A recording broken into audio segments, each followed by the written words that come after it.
Gresham College presents Long Finance Spring Conference 2012, Part 2, Pros and Cons of Stable Monetary Value, a panel discussion. Charles, thank you very, very much for a wonderful opening today. I have up on the panel with us Ben Dyson and Marusa Freire. Their biographies are in your pack. For those of you who've been to long finance events before, you know we try and get a bit of a discussion going up here, and then we will be opening it up to the floor. I'll be taking questions in groups, possibly 3 or 4, and when we move to those open questions, may I ask you to please identify who you are and any affiliation with which you'd like to be affiliated, and we'll get a bit of a discussion going. I can see that today I was looking at an appropriate quote or two, and I had a guess that we might be focused a bit on history today. And I did find a lovely quote from Willie Whitelaw: "I do not intend to prejudge the past," which I think may be a bit of what we're going to be exploring. Anyway, what I'd like to do, if I could, is to ask our panelists to have a bit of a reaction to what Charles has kindly opened with this afternoon. And so if I could start with Ben, a couple of minutes on just how this hits you and Sure. maybe some of the work you've done with Charles. Well, I thought that was fantastic. I was thinking through that. I was thinking about why is it so important that banks, that we're so concerned about the failure of a bank. And why isn't it like any other business where, you know, if a mutual fund fails, some people lose money, but it's not catastrophic to the entire economy. And the reason I would argue why banks are so critical is that actually what we now use as money is the credit of banks. It's bank deposits, these accounting entries.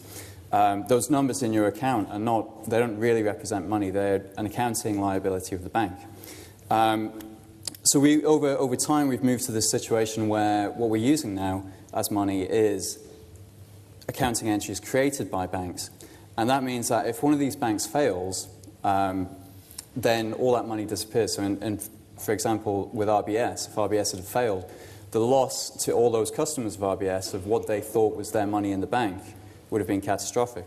And when we talk about procyclicality, I think we need to be asking these questions about the way that money is issued into the economy through bank lending, whether this is the best possible way. Would it really make sense to give a committee the power to create money, but then give them incentives when they increase the money supply, but no reward when they don't increase the money supply? You have completely one-sided incentives, and you can see that in the way that the money supply in the UK doubled over 8 years running up to the crisis. So in addition to the procyclicality of the regulation and trying to keep banks safe and protect them from failing, I think we need to be asking some bigger questions about whether this current system is the best way to issue the nation's money supply. And with regards to some of the consensus about how the system works today, I think Charles has been saying since the 80s that the textbook model of banking that many people are following actually hasn't applied for a couple of decades. And the book here, Where Does Money Come From?, written by some of my colleagues at Positive Money and the New Economics Foundation, with a foreword by Charles, goes into much more detail on exactly how this system really does work now and some of the issues that brings up for the whole discussion of financial stability and where we go from now. Thank you.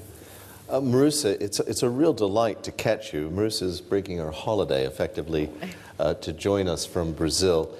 She's the legal counsel down there at the central bank. Marusa actually contacted us because we had published a report last December with the City of London Corporation, Capacity, Trade and Credit. And oddly, related to this conversation about procyclicality and money, we examined a little bit the Swiss veer, which I find an exciting element where we're having competing currencies. And the Swiss authorities regulate effectively 2 currencies, the Swiss franc and also this veer currency, which is a minor currency but is traded by businesses. We were surprised to find that encompasses over a quarter of the businesses in Switzerland. So some 65,000 Swiss businesses out of 250,000 are actually creating their own currency in parallel. And the Swiss have studied it over 78 years and have said it does seem to be fairly counter-cyclical as well. It increases when the Swiss franc is wobbly, and obviously businesses are very happy to accept Swiss francs when it's strong. But it's a real delight to have Marusa here because we're seeing a perspective from an entire end of the world that I don't think, listen enough to. And certainly Brazil knows a lot about money supply and cycles. So, Marusa, what are your thoughts today? Well, I'm not an economist. We work at the legal department, and I'm working on a project of study of social monies and the Swiss weir, and exactly what makes important about this kind of other kind of monetary circuits and instruments is that they can work cyclical, and this make importance because, as Charles has shown, it's inevitable, the procyclicality of the financial system and the financial regulation. So it's possible that we can find some way to deal with it with alternative mechanisms of financing and commercial transactions. The Central Bank of Brazil has a project for social finance with dealing with community development banks, and which they issue like kind of a voucher or bonus, like a small complementary currency, but they are very teeny ones. But we also has a project to make available for small businesses a system of clearing mechanism without using currency for the international transactions, which is called the local payment system. And we have with Argentina, and now we made a contract with China. And so the merchants in Brazil, they can transact with people in China and just settling the obligations through these systems without using exchange transactions and money and dollar or euro or any kind of international currency. So we are working about that. And the most important is because while there is no consensus how to deal with the procyclicality within the financial system, the society, the community, and the small businesses, they suffer the effects of this without out of the financial system. So we have today many kind of different experiments, and the Brazilian government are with public policies in different ministries. With the Ministry of Culture, we have the National Secretariat for Creative Economy, and we have with the labor employment, they have the National Secretariat for Solidarity Economy, and we have the Ministry of Social Development and of Agrarian Development, which they are stimulating at this kind of alternative monetary circuits within, just to see, because we have a financial inclusion project which is led by the Central Bank of Brazil, and we are in 10 years working on it, and we can see that we cannot reach the poor communities and to stimulate credit for small enterprises in a fair value. So these kind of experiments are just going on to see if we find an ideal model of a counter-cyclical system like the weir or something like that, which would not be regulated by the central bank. And this is a kind of paradox, because we cannot regulate it, because if we do it, it won't work. But the people want the participation of the central bank, because they don't want to be doing anything that's illegal.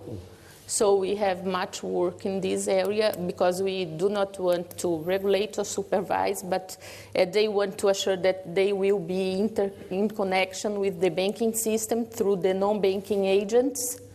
So it's some kind of too much work in the front.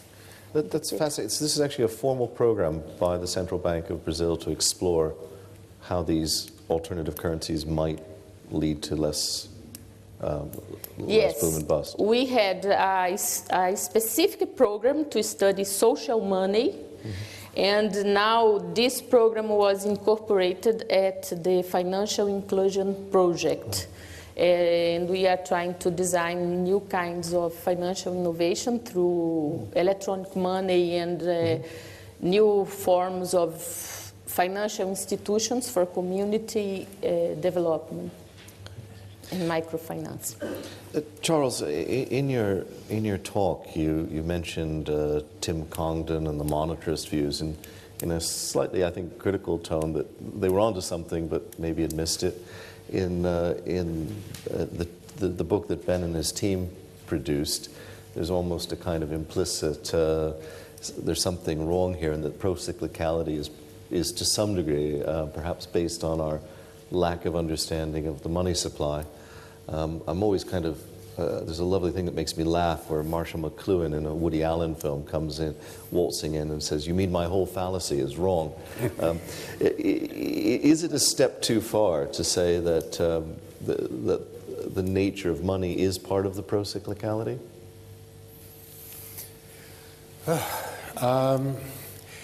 I think it goes wider than money. And again, it depends a little bit on how you define money.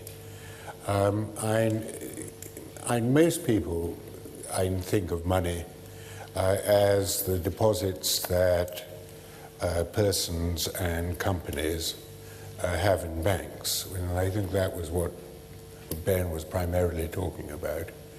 And while I agree with everything that Ben said, I didn't think he went, in a sense, far enough. And that's because Lehman's had virtually no deposits that we would call money at all. And they weren't a bank, they were an investment house. At that time, that was quite separate, as indeed Merrill Lynch wasn't a bank. They were not regulated by the Fed, and the ordinary person like you and the ordinary company wouldn't hold any deposits. They didn't really have deposits in that sense. And yet when Lehman's went bust, it really did cause a huge problem. And the problem is not just that the money stock went down, which Ben was talking about. It was also because asset values went down for a whole series of reasons.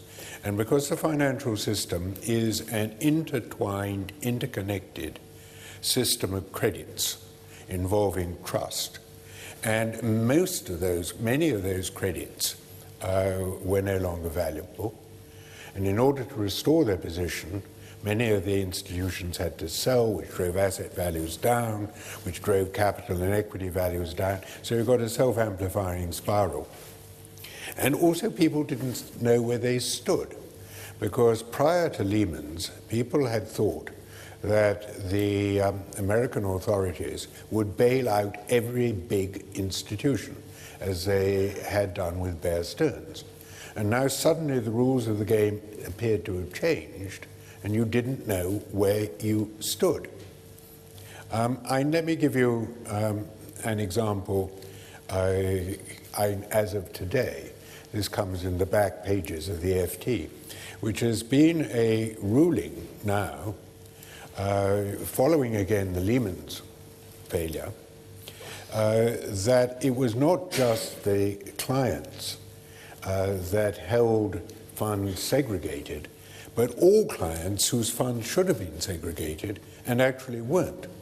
That should be sort of paid out first.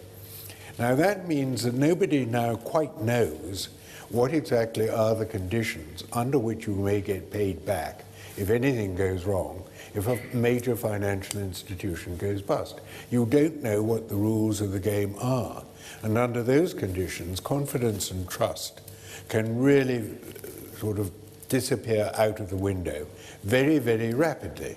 And in some sense, a financial intermediary which does maturity mismatch, i.e. borrows short and lends long, is a confidence trick. It's a vital confidence trick on which our economies depend, but it is, in a sense, a confidence trick. And if confidence goes, then the whole pack of cards can come down. And you can't say, alas, that all you need to do is sort of go back to sort of Captain Mannering and sort of the sort of basic financial system that we had in the sort of early 19th century, because you cannot run a modern economy with all the requirements that it has on that kind of basis. So we do desperately need to ensure that there are a clear set of rules, that everyone knows that they are, and they don't get changed arbitrarily by the authorities on the spur of the moment. Okay.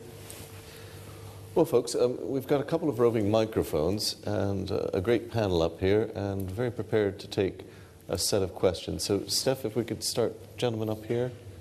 Can I see hands from other people who'd like to kick in? Got one? Great, okay. And just identify yourself and who you're with, please. Hello. David Hales, Senior Research Fellow at the Open University. I think it's interesting, the panel mentioned alternative currencies. I'm not a techno-utopian, but I come from a social media technological background. I just wonder if you think that some of these problems, I don't know if you know, but there's a number of kind of global software projects which implement what's termed peer-to-peer money. For example, things like Bitcoin and Ripple. Some of those allow for a radical decentralization of the credit creation process. And I'm wondering whether some of these cycles could be a result of extreme centralization, capital aggregation, and that through pushing down, using technology that's now easily available, pushing down some of that credit creation decision-making to, the man on the spot, whether they think that this might help in smoothing out these cycles. So is decentralization possibly a solution? Okay, thank you. Con.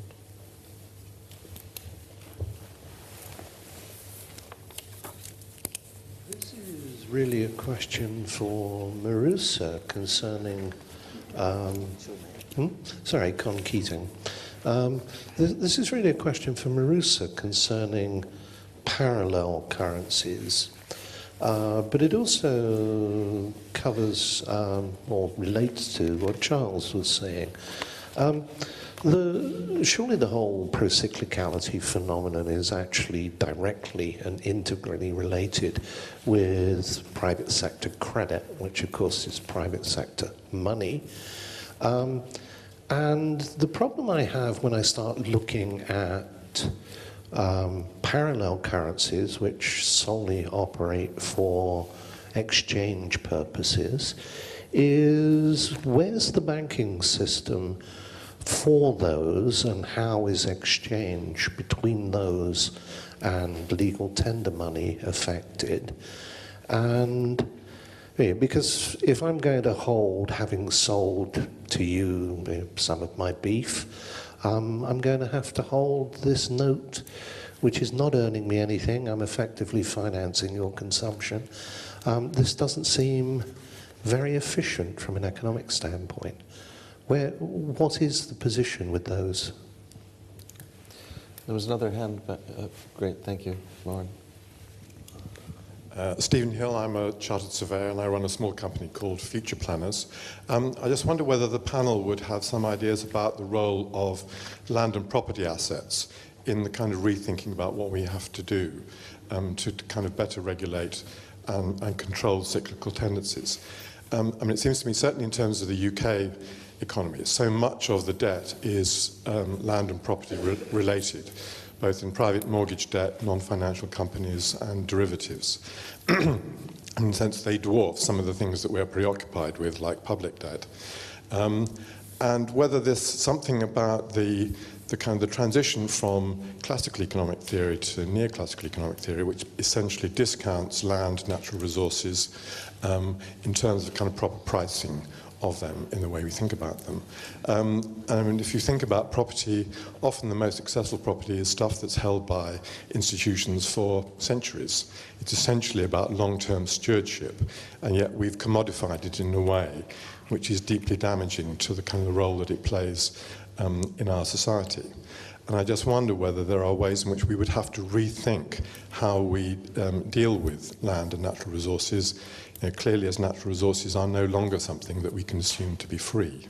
And therefore, whether these are things that now need to be thought of as part of any of the restructuring of financial markets. I'll squeeze one last one in, Steve. It's Steve Podmore of Transform Capital Management. I'm interested what the panel thinks about the productive versus unproductive value of money. So essentially looking at speculative trading activity and the ability to essentially extract rent, or some might call it usury, versus long-term investment.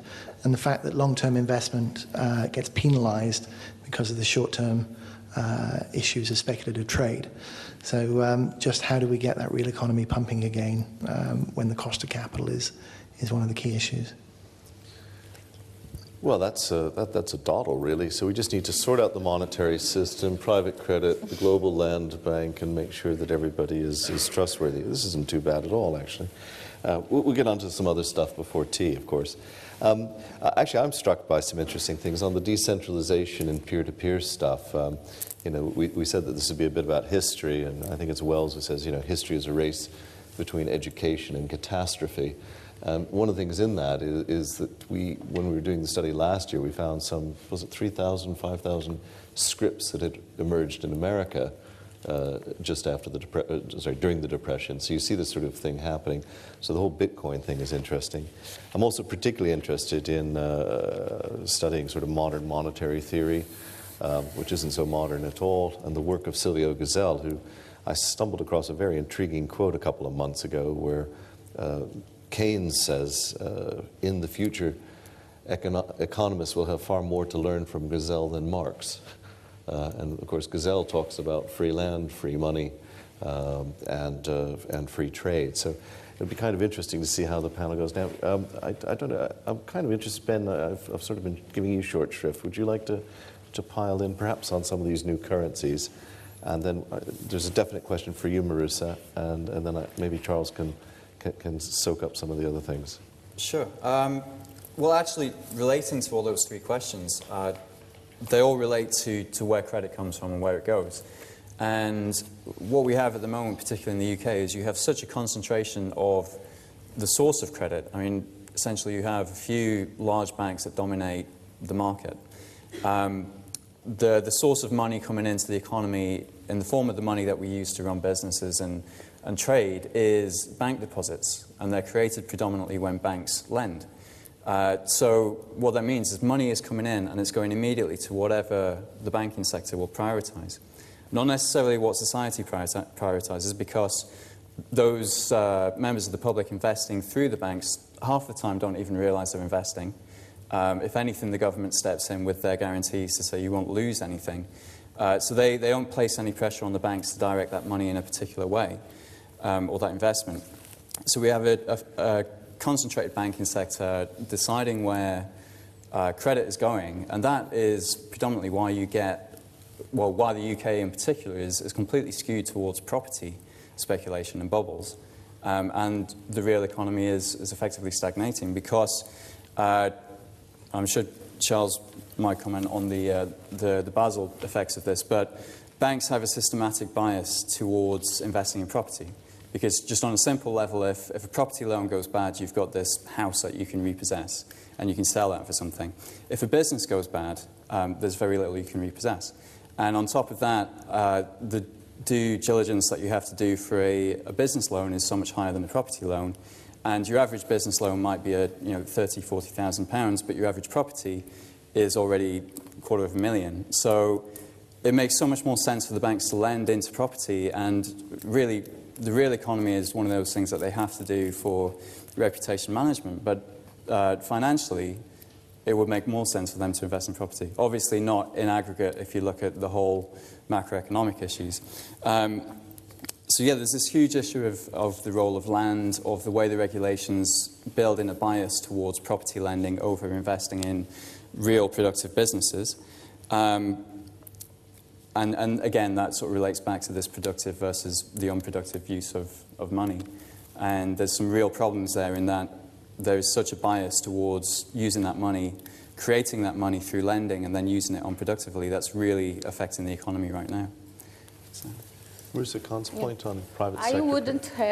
I wouldn't have a response for him right now, because certainly more evidence and research are necessary to better understand how these systems functioning, how are they operational efficiency, if they can or not smooth crises and things with the decentralizing, but as well as the interaction of them with the traditional banking system and the overall economy. But what is important is that they exist, and we should be aware of their existence, and how we need to study how and why they have been proliferating, and they do that every time we have a financial crisis around the world. This is not a new thing. It's an old thing that just is repeating with new technological possibilities. So the important is that we can study it and research to see what happens.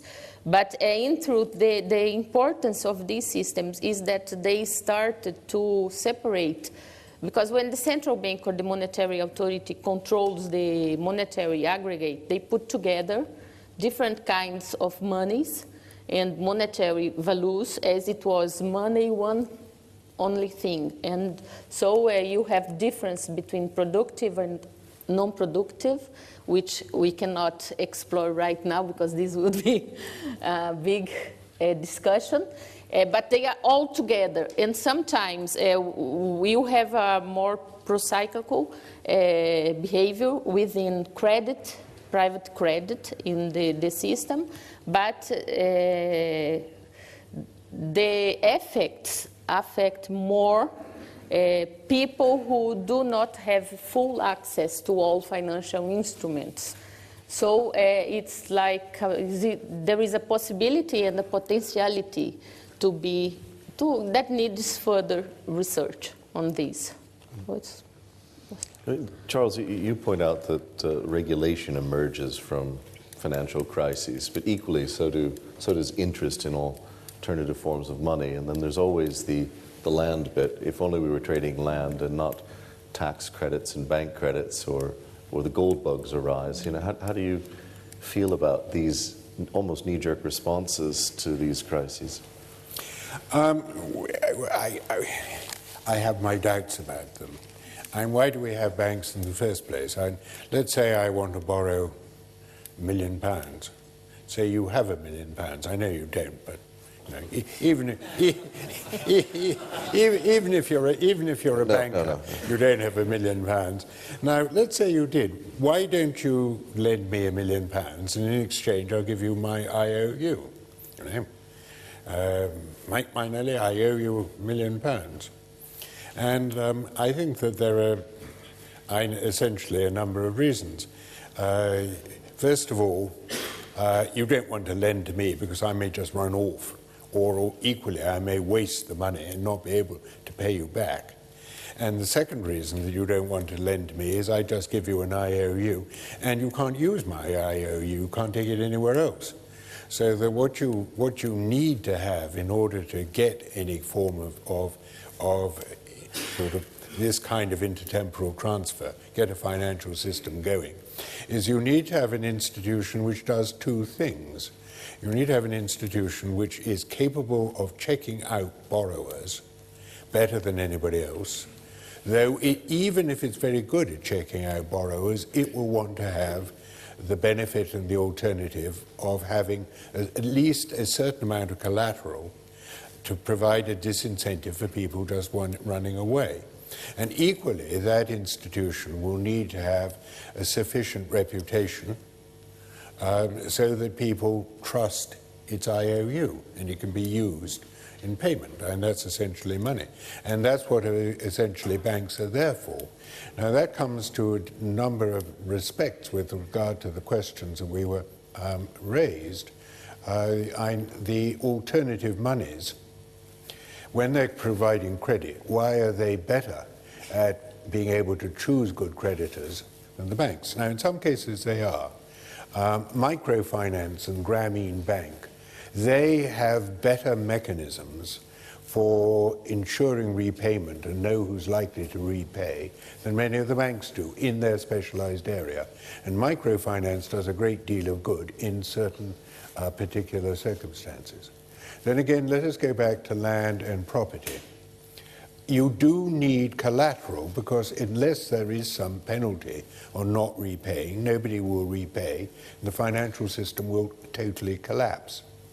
There's a marvelous South American author called Hernando de Soto, who has argued that without having the property rights to land and to your building, you will never actually get the financial system going, and that if only in many of these countries where there are not well-developed property rights, the whole system of finance will actually collapse. And it is the existence of having collateralizable property-based assets, because those are the assets that really we mostly all have, that is the inevitable and right basis, the correct basis on which you build the superstructure of finance, which enables people to borrow and expand and undertake all the wonders of modern technology that we all depend upon.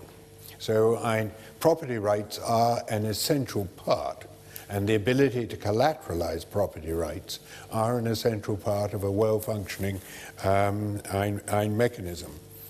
And as for centralization of credit, what again you need is institutions who are able to choose good creditors from bad creditors. And one of the criticisms of banks was that they didn't do it very well over the last 10 years. And I think that is a fair criticism. They weren't able to choose good mortgage borrowers from bad mortgage borrowers. And to some extent, the criticism of securitization was that it reduced the incentive on all those involved to make that selection.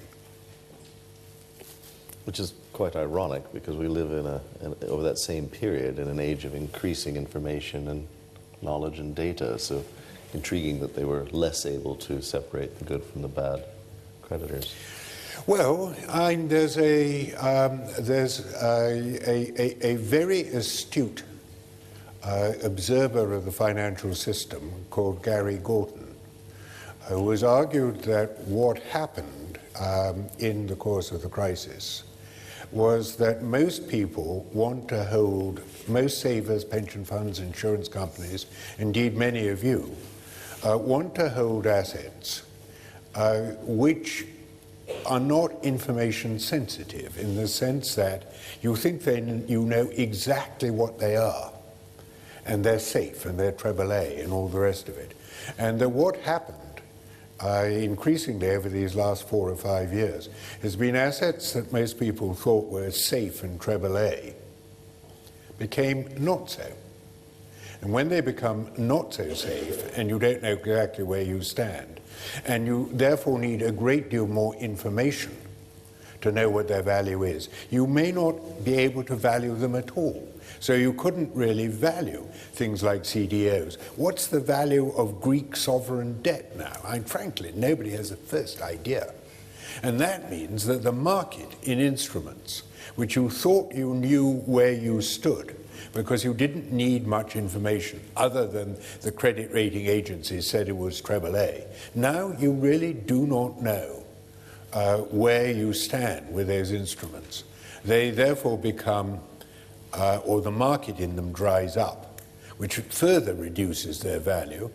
And that is a further reason why you can get these financial panics, because the information basis on which everybody is trading suddenly changes and becomes much more complicated. Let's take a few more comments. Matthew, up front. Hi, thanks. Matthew Kiernan, Inflection Point. I just want to provide a bit of a more conspiratorial counterpoint to Michael and Professor Goodhart's comment. In my view, anyway, if you look at, in particular, the U.S. subprime, it wasn't a lack of intellectual ability by a banker to figure out that a migrant grape picker making $13 an hour might not be the best candidate to get a zero down payment $1 million house. So it wasn't that they couldn't understand. It was the whole, I think, clearly the intermediation process that meant it didn't matter to them. So I'm more of a behaviorist. There was no incentive for people to do proper diligence, and every incentive on earth not to do any. And so it wasn't a question of not having the information or not having the intellectual bandwidth to figure out whether this guy was a good credit risk. I think it was all about structure and incentives and intermediation. Well, can I try and counter that? Because I don't actually entirely believe that myself. There may be a bit of truth in it, but I don't think it's the major part of the truth.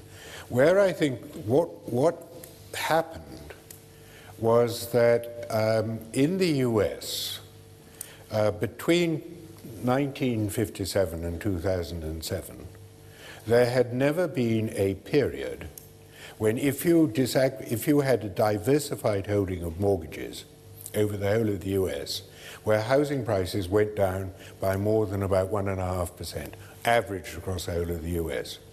Now, the key to the sort of subprime mortgage was that if the borrower defaulted, you got to take over the house.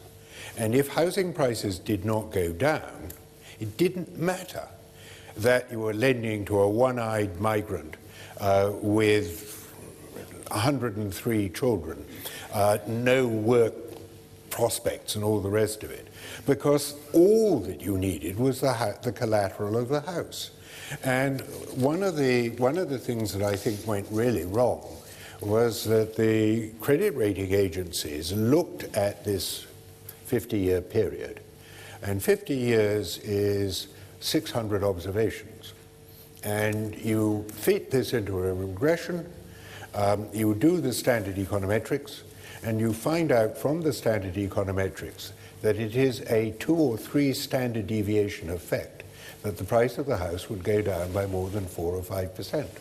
In other words, it doesn't matter who the borrower is because you're protected by the house. And where the intellectual failure came was not so much in lending. Yes, they knew that these guys were probably incapable of paying back, but the loan itself would still have been good if the house price had been good. And where they failed intellectually, both the credit rating agencies and the banks and the investment houses, was actually not looking outside the US or not looking at history. If they had looked at what happened in the Depression, if they had looked at what happened in the Florida housing bust in 1926, if they'd looked at what happened in Australia in the 1890s or in the UK in 73, 75, I mean, there were millions, well, there weren't. There were loads of examples historically and in other countries which should have showed you that doing your econometrics over 50 years on the US alone was totally insufficient. But I'm being unkind now, and I'm sure that there will be a lot of people who told me I'm wrong. I put it down to American insularity. They think that recent evidence in America is, if you're an American, is all you need to know to work out what to do. Now that's fighting talk. Well, let's get some other fighting comments. Gentleman over there, and there's a gentleman in the center, Lauren. Thank you. Robert Korff, Social Capitalist Network. I do feel that we have been asking the wrong questions, although I accept Charles's analysis of the situation. It doesn't begin to answer the problem of short-termism, which all of us here are interested in. Now, banking is a service industry. It's not an end in itself. And its purpose, one of its primary purposes, is to serve commercially viable productivity, especially of tangibles. And I believe that we need to question modes of financing industrial investment if we're to answer the question of long-term finance.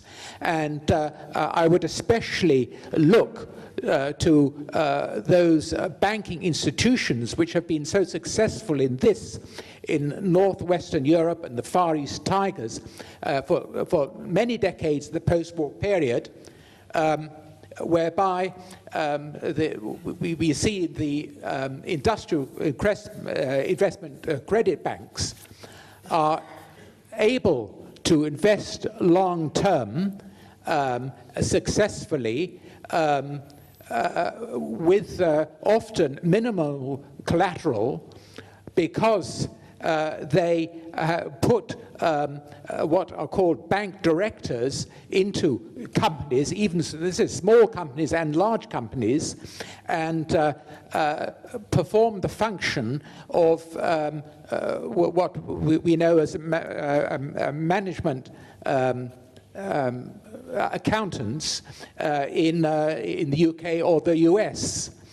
And if we are to reinvest and successfully restore or regenerate productivity, I believe that we have to look to really reforming banks or establishing the right kind of banks who are fully competent to invest in the right way in productivity in the future. Thank you. Gentleman in the center there. Chris Hewitt. I'm an associate of Green Alliance and a fellow of the Finance Innovation Lab. My question is picking up a point which Charles made, saying we can't go back to the days of Captain Mannering and the traditional banking sector. But without wanting to go all the way back to that, is there something we can learn from the German banking system in the way that the impact of the financial crash did not have the same impact, as it seems, on their real economy? They have their sort of second or third largest bank is KfW, a state bank, which is very focused on infrastructure and social good. They also have a very strong network of regional and local savings banks, which are there to do traditional retail commercial banking. They're not, a lot of them, not profit-making, mutuals or even publicly controlled. Is there something we can learn from the way that credit there has been maintained all the way through the credit crunch to the real economy in the way that it hasn't in the UK? And we've got time for just a gentleman there by the pillar, Steph. Oh, okay. Oh, Lauren, thank you. Very much. John Burton, a retired university professor. I wonder whether members of the panel would comment on the proposal of Kevin Dowd and Martin Hutchinson in their book, The Alchemy of Finance. There are many proposals, but their central one is that basically the people who are making banking decisions should have more skin in the game. It seems to me that Professor Goodhart was arguing against putting more responsibility upon equity holders and managers of banks. But their argument really is that, well, you do need to go back to a situation where the people who are taking decisions, just like the people who are flying planes, have got their skin in the game. Now, perhaps you'd like to comment upon that. Thank you. I was at a very interesting dinner debate last night with Alistair Darling, but it was hosted by RBS, and the RBS host pointed out that there was no problems with SME lending in Britain because RBS was producing about 48% of lending and to SMEs. And later on in the same evening, we moved to an industrial policy and the need for such in the UK. I mused to myself that I thought we already had an industrial policy with the government owning 84% of RBS and RBS dishing out 48% of the money. It seemed to me that whomever RBS lent to constituted the industrial policy. Many of you will know I'm quite a proponent, obviously, of the German banking system, at least on the narrow issue of competition and choice. But Marusa, I'd actually like to open with you because you've got a completely different perspective. The gentleman there mentioned Northwest Europe, and in English we have an expression, dodge the bullet, where it seems to me, from what I understand, that Brazil has coasted through this financial crisis, that you haven't had a particular banking crisis. How does it seem to you as you look at us here? It's very paradoxical because one thing that maybe we didn't have, we could go through the political crisis, the financial crisis, it would be because we have a very centralized financial system, and we do not have decentralized financial institutions. And we have just one law. The central bank is the only regulator and also the supervisor. And we have a very advanced payment system with IT. And the central bank has a big computer with all the accounts, the current accounts, the names, and we would be able to know what is happening. And the system works with very conservative rules. So we have all the ratios beyond the requirements. For example, we have the 11% for the banks. And we also have only one judicial system, the federal courts, that decides all the eventual problems that the central bank has with the supervision and things like that. And but we feel that we need decentralized financial institutions. Because we have places where we do not have money, we do not have credit for small and SMEs. And now we have a new law that requires that we develop different kind of institutions and the financial instruments that gives more access to that, but it's very difficult. That's why the central bank works together with all the banking system and all the banking institutions and all society. We have open meetings like this one, within all the departments from the central bank that leads with the public and the financial institutions.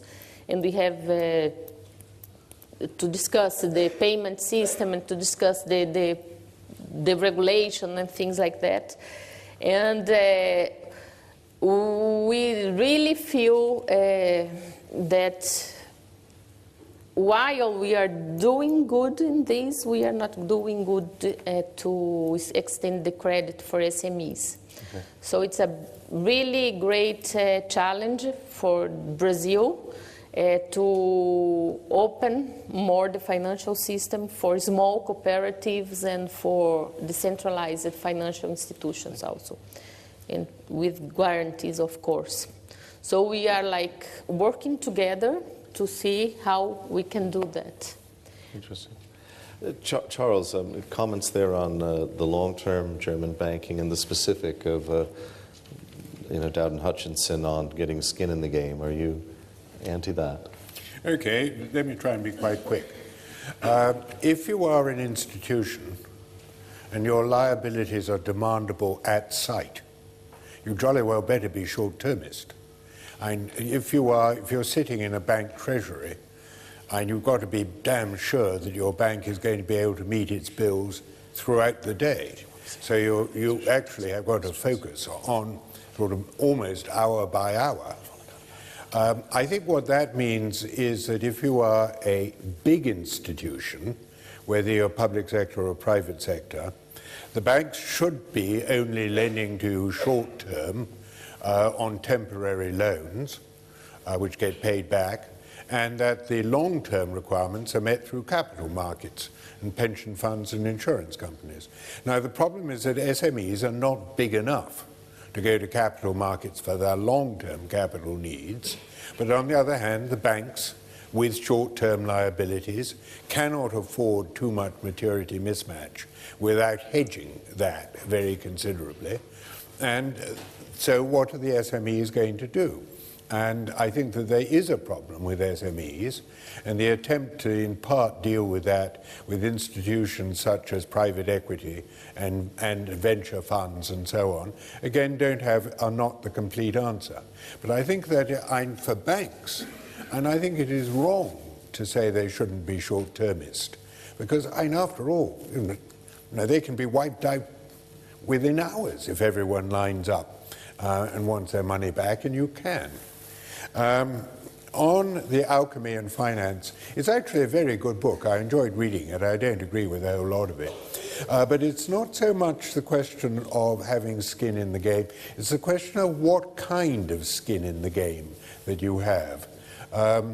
If you're all paid your bonuses in deferred equity, it is still the point that is actually equity makes you want to take risks. The upside are unlimited and the downside is limited. What we ought to be doing, I think, is requiring bonuses to be paid in bonds or COCOs, so that if the bank goes bust, everything, just disappears. So it's not the question of how much skin, it's the kind of question of what kind of skin do you want them to have. And finally, the Germans. We can always learn a lot from other countries. And I was at a conference yesterday where the Danish mortgage market was presented as being an illustration of an improved structure of finance. And people who were making that case, I think, did so quite effectively. As for German banks, the Landesbanken, I know you didn't mention them, are a byword for being worse than virtually any other system of banks within Europe.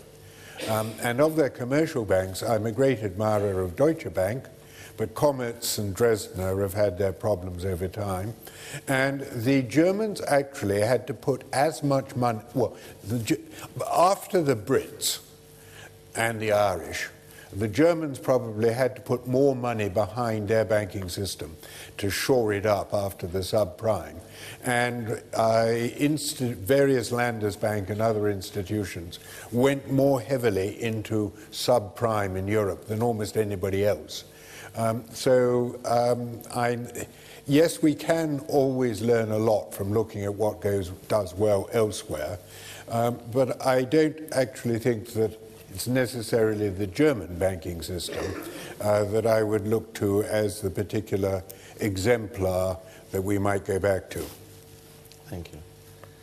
Well, folks, we're coming close to the end. I've got time for just one more quick comment or question, and then I'm going to ask the panelists to sum up in 60 seconds.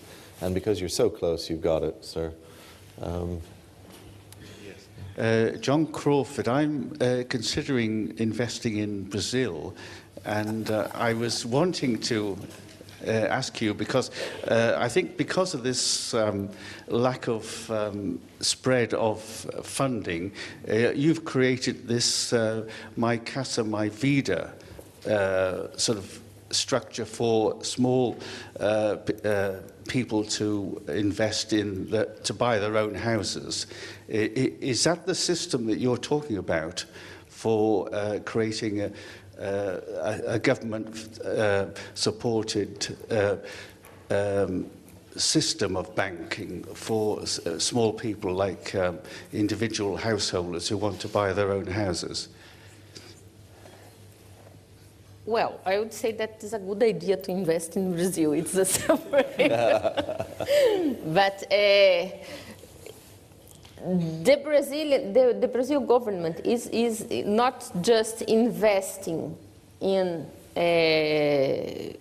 institutions for small investors or for small businesses and people.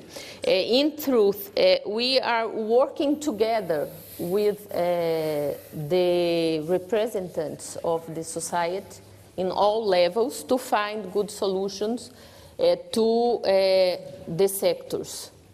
So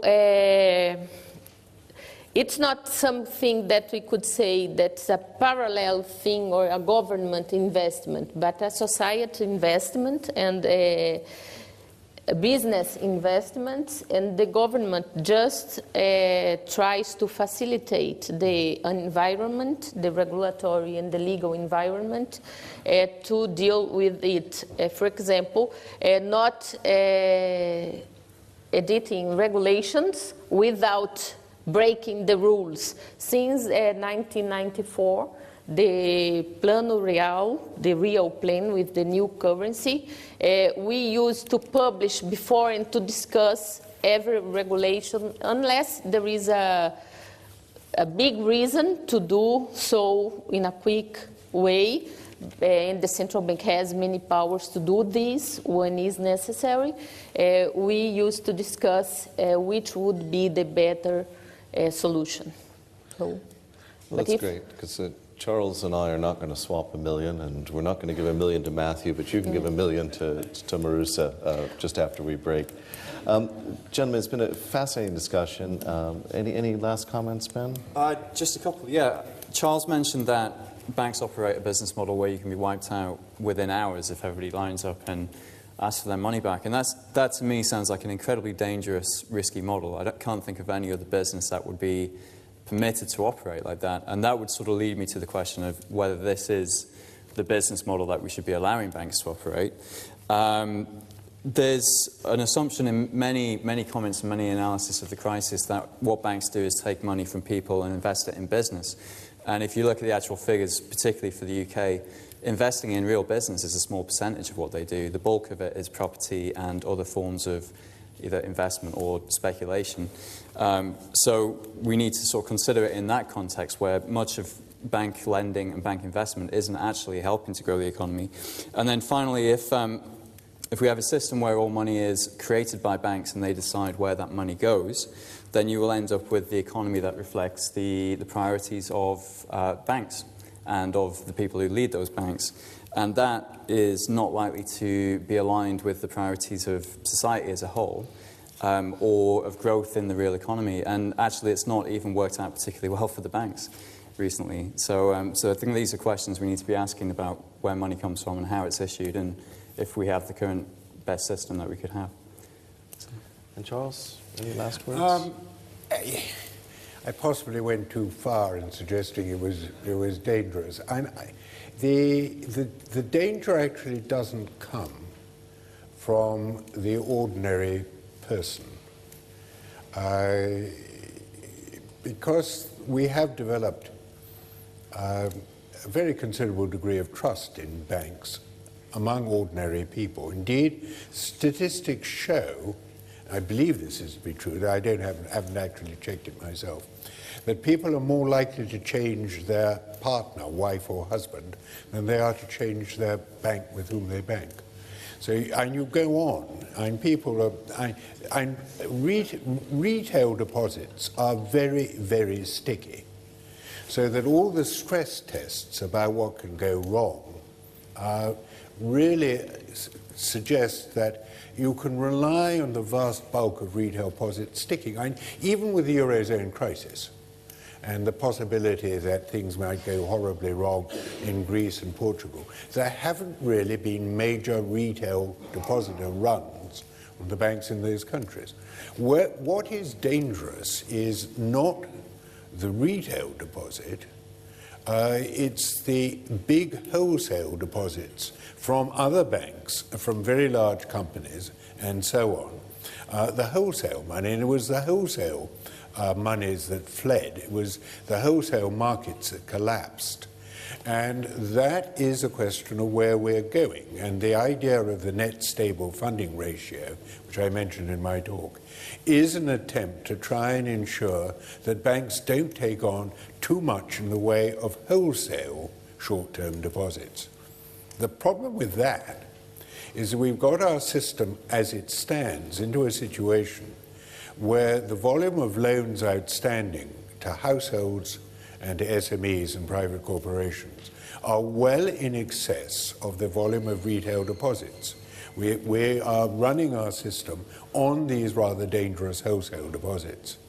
And if we try and make the banks finance themselves with a lot more long-term wholesale deposits, not short-term stuff that can and will go out of the door in a flash, there really isn't that volume of long-term wholesale deposits available. And that which will be available will be at much higher cost, which means that if we're going to make the banks a lot safer, we've either got to make them a lot smaller, which means there'll be less credit for all the rest of us, and the deleveraging will go on, or it means that the cost of intermediation and the cost of your loans, including your mortgage loans and your SME loans from the banking sector, are going to become a lot higher. So you've really got a choice. If you want to make the system safer, you've actually got to cut back on credit expansion and make it a great deal more expensive. And what do? We're desperate to get the thing safer, but at the moment, with our economies pretty much sort of flat on the floor, we don't want to encourage a great deal more deleveraging and much higher spreads and banking intermediation. So we're in a bind. Well, that's actually a lovely point to end on. We've been trying to have a look through history, and Charles has come up with another law, which is, basically if you want safety, you have to pay for it. So there we are. Aldous Huxley said, "The charm of history and its enigmatic lesson consists in the fact that from age to age, nothing changes, and yet everything is completely different." So I think that's a good thing to look at history. We'll be coming back in 25 minutes to look a little bit more towards the future with Matthew Kiernan on investing as if the future mattered, and a panel discussion on incentivizing sustainable finance. I'd like to have you back in your seats about 4:25 if you could, although I realize there will be a bank run on the coffee, so I'll leave it to you to make the mad dash. But before we break, can I ask you all to thank our panelists in the usual way for a great start. For more information, please visit www.gresham.ac.uk.